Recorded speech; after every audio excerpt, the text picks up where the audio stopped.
coisas aconteceram de um jeito tão diferente, tão ao contrário, tão de cabeça para baixo.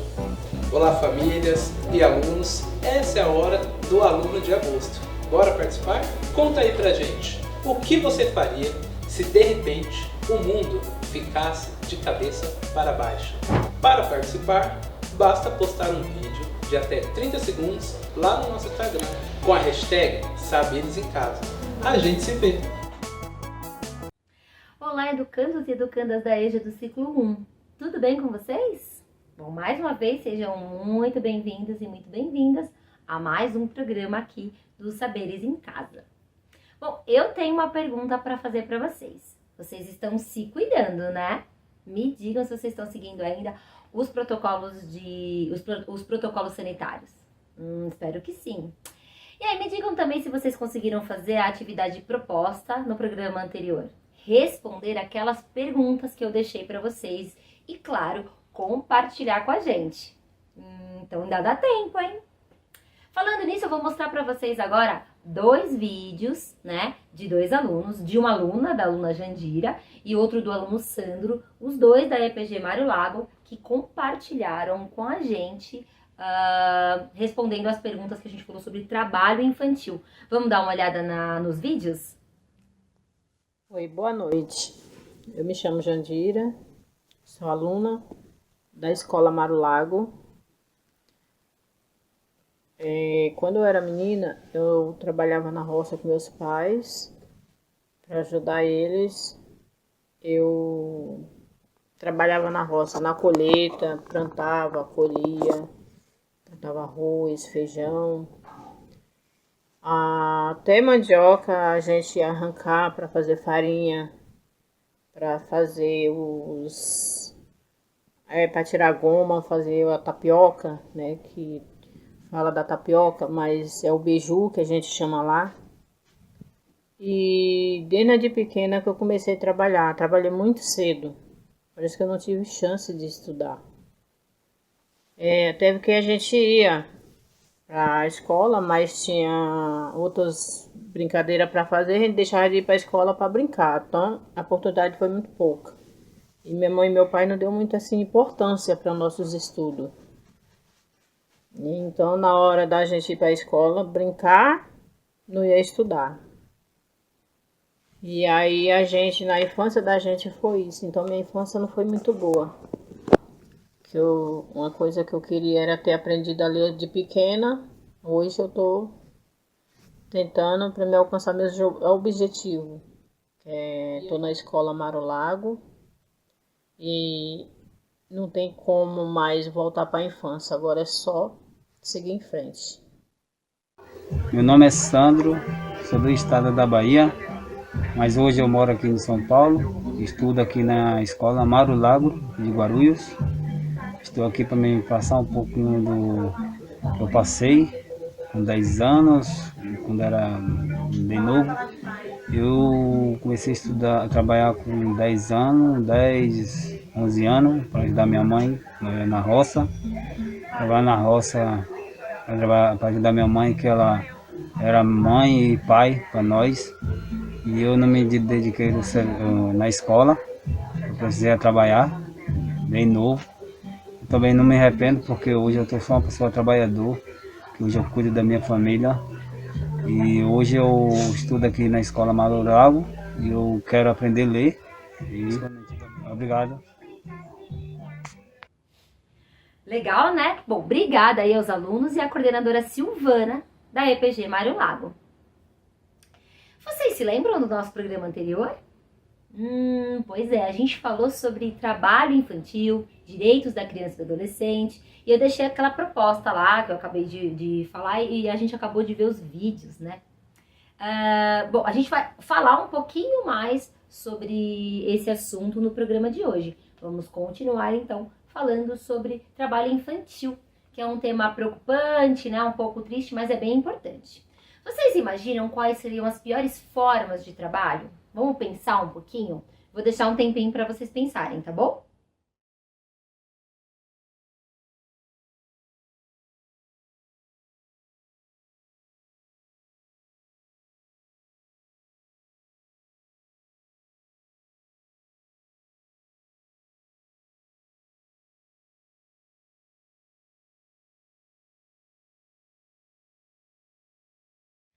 Ó, trabalho na roça, trabalho nas minas de carvão, trabalhar na rua, trabalhar cuidando de crianças menores, né? Sendo criança também. Pois é, essas atividades aí que eu citei são bem prejudiciais e acabam por negar a infância, né, para as crianças. Além desses que nós falamos agora, existem muitos outros trabalhos aí. Então, de acordo com a OIT, que é a Organização Internacional do Trabalho, alguns aspectos são fundamentais para a gente entender o que é considerado trabalho ilegal, que de certa forma é uma violência contra a criança e o adolescente. Então a gente vai dar uma olhada e uma passada em alguns desses aspectos para a gente entender melhor. Então, por exemplo, a servidão, né, que é desde muito pequena, às vezes a criança trabalha por horas todos os dias. Um outro aspecto é o trabalho forçado ou compulsório, inclusive recrutamento forçado ou obrigatório de crianças para serem utilizadas em conflitos armados, né, por exemplo. Um outro aspecto, a utilização, a demanda e a oferta de crianças para fins de prostituição, produção de pornografia ou atuações pornográficas. Um outro aspecto, a utilização, o recrutamento e oferta de crianças para atividades ilícitas, particularmente para a produção e tráfico de entorpecentes, conforme definidos nos tratados internacionais pertinentes.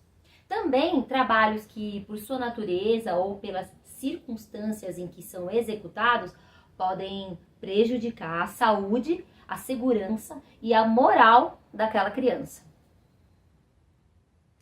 Bom, vocês se lembram o que significa a sigla ECA, né?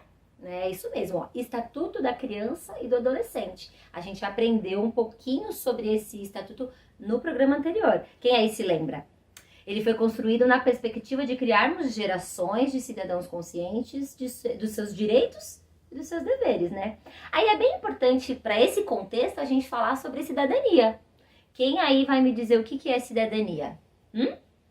Vamos ver se vocês conseguem definir aí o que é cidadania. Vou dar uma ajudinha então, ó. São os direitos e deveres atribuídos aos indivíduos, tá? Sendo ela flexível, ou melhor, ao longo da história, então ela sofre alterações dependendo do momento atual, considerando as lutas sociais e políticas reivindicadas pela sociedade e os membros que fazem parte da sociedade, né? Esse é um vasto tema, tá? Que a gente vai falando ao longo dos programas, né? Que a gente vai trabalhar bastante com isso. Então, mas adiantando isso tudo aí, eu posso dar alguns exemplos, por exemplo, de direito à educação, né, que é um direito social, entre outros, né, que garante e protege a qualidade de vida e dignidade dos cidadãos. Está previsto no artigo 6º da nossa Constituição Federal. Mas a gente também tem deveres, né, o cidadão não tem só direitos, tem deveres também. Então, além de poder cobrar do Estado o cumprimento dos direitos, é preciso ser um cidadão que cumpre com seus deveres, respeitando os direitos dos outros cidadãos, protegendo o meio ambiente, por exemplo, também, entre outros, que, como eu falei agora há pouco, a gente vai falar mais. Então, agora a gente vai relembrar um pouquinho o tema do trabalho infantil, que é uma violação dos direitos da criança e do adolescente, que compromete o desenvolvimento integral de meninos e meninas no mundo todo. Bom, para saber mais sobre esse assunto, vocês podem conferir o material informativo Meia Infância, o trabalho infanto-juvenil no Brasil hoje, disponível nesse endereço que eu coloquei aqui embaixo. Vou deixar um tempinho aí enquanto eu falo, tá? Então, no Brasil, milhões de crianças e adolescentes de 5 a 17 anos trabalham segundo o censo de 2010. Aí eu vou mostrar agora para vocês um vídeo, para vocês entenderem o que é trabalho infantil, como e por que ele acontece e quais as suas piores formas, e também como que a gente pode combatê-lo, né? Esse vídeo foi produzido em parceria com a Secretaria de Direitos Humanos e o Ministério Público do Trabalho.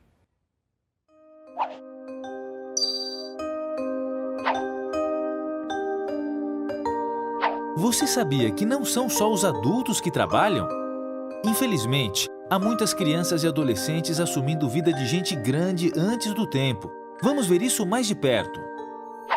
Esta é Cristina, uma menina de 8 anos que vive em Pernambuco e que adora jogar bola. Júlio tem 15 anos, mora no Rio Grande do Sul e gosta de empinar pipa. Os dois ainda são crianças e deveriam ter tempo para o estudo e o lazer. Contudo, eles compartilham uma dura realidade. ambos vivenciam uma meia infância. Cristina acorda às 4 da manhã e enfrenta um cotidiano pesado, limpando, lavando e passando por ordem da sua tia, que a maltrata constantemente. Faz uma pausa nas tarefas e corre para a escola. Quando retorna, ainda tem muita coisa para fazer. Júlio, por sua vez, enfrenta uma rotina cansativa e dolorosa numa pedreira, exposto ao sol junto com seu pai. Por conta disso, abandonou a escola. Esses jovens estão submetidos ao trabalho infantil. E, infelizmente, Cristina e Júlio não são os únicos afetados por essa violação. No Brasil, mais de 3,5 milhões de crianças e adolescentes de 5 a 17 anos estão em situação de trabalho infantil. Isto representa mais de 8% da população dessa faixa etária. Mas o que de fato é considerado trabalho infantil? Trabalho infantil é toda forma de trabalho, remunerado ou não, que priva as crianças e adolescentes de experiências próprias de suas idades, como as de estudar e brincar. O trabalho infantil impõe uma carga de responsabilidade desproporcional à faixa etária desses jovens. Além disso, faz com que exerçam atividades inadequadas à sua estrutura física e psicológica, colocando sua saúde e segurança em risco. Para se ter uma ideia, só entre 2007 e 2013, mais de 13 mil meninos e meninas se acidentaram e outros 119 morreram trabalhando. E o que a lei brasileira diz sobre o trabalho infantil? No Brasil, o trabalho é proibido em qualquer hipótese até os 13 anos. Entre os 14 e os 16 anos, o trabalho é permitido, mas somente na condição de aprendiz, que combina a frequência escolar ao desenvolvimento de uma profissão supervisionada. A partir dos 16, o trabalho é permitido, mas o jovem não pode trabalhar à noite nem desempenhar atividades de risco, como manusear máquinas. A partir dos 18 anos, o jovem pode trabalhar em qualquer ofício. Portanto, quando falamos em trabalho infantil, nos referimos a uma situação que não respeita essas normas e que compromete o desenvolvimento físico, psicológico e cultural de crianças e adolescentes. E onde meninos e meninas estão trabalhando no Brasil? O trabalho infantil acontece em pedreiras e no âmbito doméstico, como no caso de Júlio e Cristina. Mas também há jovens trabalhando em lixões, carvoarias, feiras livres, comércio informal, borracharias, matadouros e na agricultura, ou ainda em atividades ilícitas, como o tráfico de drogas e exploração sexual. Essas atividades são consideradas algumas das piores formas de trabalho infantil pela Organização Internacional do Trabalho, porque são atividades perigosas e insalubres. E por que tantas crianças e adolescentes começam a trabalhar antes do tempo? São muitos os motivos que levam crianças e adolescentes a trabalhar, mas o principal é ajudar a sustentar a si e a sua família. Muitos deles também trabalham para ter acesso a bens de consumo, como celular, óculos e videogame. Então, tudo é trabalho infantil? De modo algum. Tarefas pontuais e sem riscos, como lavar louça, aprender a mexer com a terra e arrumar a própria cama, não configuram trabalho infantil. Pelo contrário, são ações que fortalecem os sentimentos de solidariedade e responsabilidade nos jovens. E o que tem sido feito para acabar com a exploração de crianças e adolescentes? Nas últimas 2 décadas, o Brasil avançou no combate ao trabalho infantil. O governo fortaleceu as fiscalizações e criou projetos de transferência de renda aliados ao reforço escolar e a atividades culturais. No entanto, para erradicarmos o problema do trabalho infantil, ainda há muito a se fazer. O combate ao trabalho infantil é uma responsabilidade do Estado, da sociedade e das famílias de meninos e meninas, que devem juntos zelar por eles. Se você conhece algum caso de trabalho infantil, denuncie, Disque 100 ou procure o Centro de Referência de Assistência Social mais próximo. Crianças e adolescentes têm o direito a uma infância completa. Todos juntos por um Brasil livre de trabalho infantil.